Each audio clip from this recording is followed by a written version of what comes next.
This is a festive season. On an ordinary day, we should be with our families enjoying. However, in the wake of abductions, ladies and gentlemen, I've thought it wise to leave the comfort of my home and come and teach you about some little tactics of how the government traces you, and also some self-defense tactics against abduction. So we're going to talk about abductions. Now, abductions don't just happen. They begin with what we call trailing. So the abduction will most likely begin with trailing and surveillance. Yeah? To begin with trailing and surveillance. Now, the government nowadays is very lazy because of technology. So because of that technology, they found easier ways to trail you and surveil you. So you need to understand these digital tactics that the government uses, and then what you do with that information is really to your own safety. Number one, Safaricom or any line whatsoever, but most notoriously Safaricom. Now if you have a Safaricom SIM card, how a SIM card works is that it communicates to the nearest cell tower. Therefore, they are able to use a process called triangulation. They are able to use a process called triangulation to approximate the area where you are. And the people do this mostly is NIS and DCI, a department called CRIP. So there's a department in DCI, it's called the Criminal Research and Intelligence Bureau, and there's the National Intelligence Service. So mostly they are the ones who are going to do this because they have back-end access to Safaricom. And because they have that back-end access, they are able to trace your location. Na inakujanga kama Google Map pin. So they're able to follow that pin to an approximate of where you are. So you need to know this about the Safaricom line. So if you're up to something or you know that you're being trailed, you may need to remove your line. Now there's another thing I need to tell you about your Safaricom line. There is something about your phone called an IMEI, an IMEI number. Now, even if you know they are trailing you and you remove this SIM card and you throw it away, but you buy another SIM card registered in your name or even in another person's name, but you still put it in the same phone, they are going to use the IMEI to get your new number. So even if the new number is going to be registered in a different, name, they're going to use your IMEI number and they're going to get your new number. You need to be careful on that one. So you may have to throw away your phone and your SIM card, or keep away your phone and your SIM card and use a different one.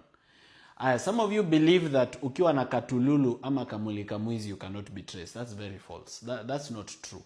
You can be traced with any device, including katululu. So be aware of that. Number two, all right, on the issue of tracking and tracing is KPLC. Now, so KPLC is very notorious for giving out your location. And KPLC knows literally where 90% of Kenyans live, especially if you have electricity. How they know is because of your meter number. Now, you will remember that whenever someone applies for a meter number from KPLC, they always provide a plot number. And whenever KPLC comes to give a quotation, they usually take the coordinates of that place. So because of this meter number and because of the national grid of the KPLC, they can use your meter number where you pay tokens to know your house. That is why sometimes you wonder, unapata wamekuja, wameenda hadi 5th floor, wameingia hadi number C1. It's because they know your meter number, where you pay your token. So they're going to know your house.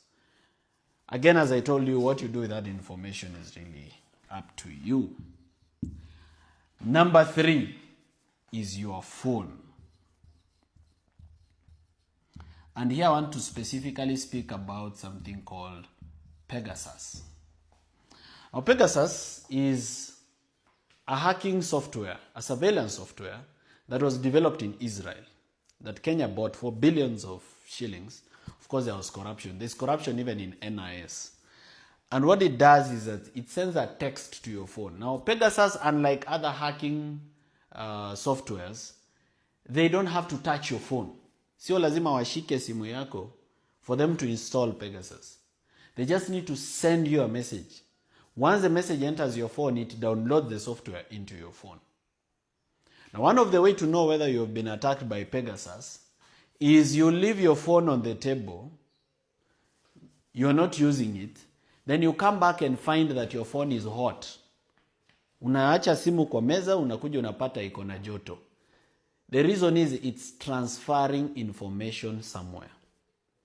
And once Pegasus is in your phone, they can do everything. They can turn on your GPS, they can turn on your Wi-Fi, they can connect to the nearest Wi-Fi, they can read your messages, they can read your WhatsApp, they can check your M-Pesa, they have your contact list. There is nothing they cannot do if they've infected your phone with Pegasus. Nothing at all. So now, if they've hacked you using Pegasus,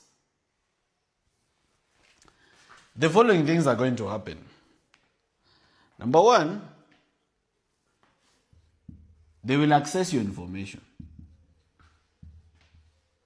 They'll access your data. Everything you do, including calls. Number two, they'll turn on your mic. So there's a microphone in your phone. They'll turn on that mic and listen to you real time. Like as you're talking, they're listening. The third thing they'll do is they'll turn on your camera.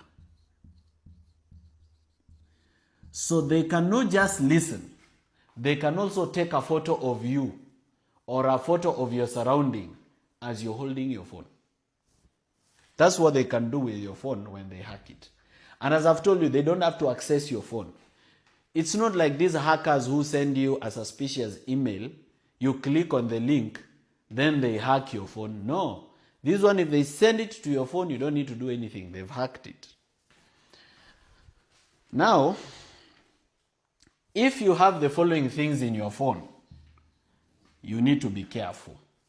Number one, a loan app. A loan app. If you have a loan app on your phone, most apps that you use to borrow loans, what is it that a loan app usually asks you whenever you download it? Number one is allow contacts, allow the loan app to access your contacts. Number two, allow the loan app to read your messages, allow the loan app to access your photos. Now, the people are controlling loan apps in Kenya. They have access to your photos. So if you have nudes in your phone and you think somebody else doesn't have them, you need to think again. Okay? That's how much information the loan app can access. The loan app can read your messages because the reason they usually request to read your messages is to determine whether you are worthy of a loan. So they'll see your messages, maybe how many other loan are you borrowing from other places. Are there people who are asking you to pay them back money that you've taken from them? From your messages, they are able to know what business you do and what you are involved in. Imagine this is personal data that they are accessing inside your phone. So if you have a loan app, you should know that everything that goes on in your phone, there's a likelihood that the loan app servers have it. Okay? Number two, a dating app. They can either read your messages inside a dating app or they can come to you as a person wanting to date you. Now, the government has limitless resources. And NIS is allocated an unlimited budget of billions of shillings. And because people are greedy, sometimes they usually steal that money. But whenever they put it to good use or to bad use, whichever the case, they can actually send someone to date you. It can be a lady, it can be a gentleman, it can be anything, depending on who you are and what you like. So they cannot lack $1 million or 200,000 or 50,000 or 10 million to give to someone to date you. In fact, they themselves, they have beautiful ladies and handsome gentlemen who can be given a quick Range Rover. They come and show you a lot of razzmatazz and glamour. You fall in love, and they start surveilling you. So they can either do it to surveil you for information, or they can do it to kill you. So death is also a possibility. So dating app. Number 3 is Google Maps. Now if you have Google Maps on your phone, just go to the settings, you'll see something called Google Timeline. And if your Google Timeline is on, itakuchorea everywhere you've gone with a blue kind of thing. So if this is Google Timeline, it's going to show you everywhere you've been to. Itasema ulitoka hapa, ukakuja Umoja, ukaenda town, ukakuja Donholm, ukakuja West, ukateremka Mombasa Road, Mlolongo. It's going to draw everything every day, not just one day.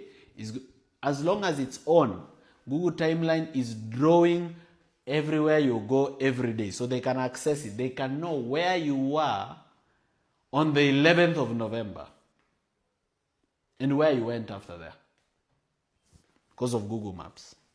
All right? Number 4. I'm now telling you about the kind of apps which, if you have in your phone, they're going to be dangerous. Sometimes they use game apps. So sometimes you may download a game app thinking that you've downloaded an app for a game, but this app is accessing other information around your phone. So it's a game app, yes, but it's also accessing your photos. It's busy accessing your messages. It's busy accessing your calls. In short, your phone is a danger. In fact, let me not just talk about which apps and which is not. Your phone is a walking danger as long as you have it.